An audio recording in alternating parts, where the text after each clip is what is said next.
पुन्हा एकदा या कार्यक्रमामध्ये आपण जाणार आहोत, तोपर्यंत आपण वळूयात पुढल्या बातम्यांकडे। राज्य सरकारला 1 तासही वाढवून दिलेला नाही असं जरांगे पाटलांनी म्हटलंय।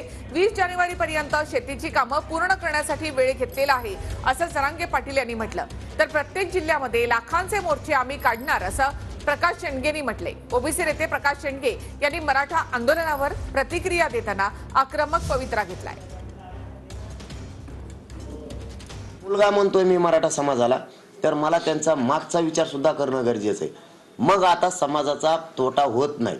कापसाला व्यसन होत आहे, गव्हाचे पाणी देणं होत आहे आणि ज्वारीचं पण देणं होत आहे। जे पीक असते त्याला देणं होत आहे। इकडचं नुकसान न होता तिकडचं सुद्धा आरक्षणाचं नुकसान नाही होऊ द्यायचं। मराठा इकडचे काम उरकून तिकडे लढायला निघणार आहे। म्हणून आम्हाला वेळ पाहिजे, सरकारला 1 घंटा दिलेला नाही, देणार सुद्धा नाही। आम्ही तर आता सज्ज आहेत आणि 20 ला निघणार आणि एकदा जर अंतरवलीच्या बाहेर पाय टाकला, दार बंद, चर्चा फिरच्या बंद। त्याच्या हात चर्चा नाही, चर्चा तर कराच मार्ग निघतो, पण आरक्षणच पाहिजे त्याच्यात, ते चर्चा फिरच्या नको। मग मराठा समाजाचं पुन्हा एक मोठं आंदोलन 20 तारखेला या महाराष्ट्रात चालू होणार असेल, तर त्याच दिवशी त्याच वेळी या संबंध महाराष्ट्रातला समस्त ओबीसी समाज जो आहे तो सुद्धा या ठिकाणी आंदोलन केल्याशिवाय राहणार नाही।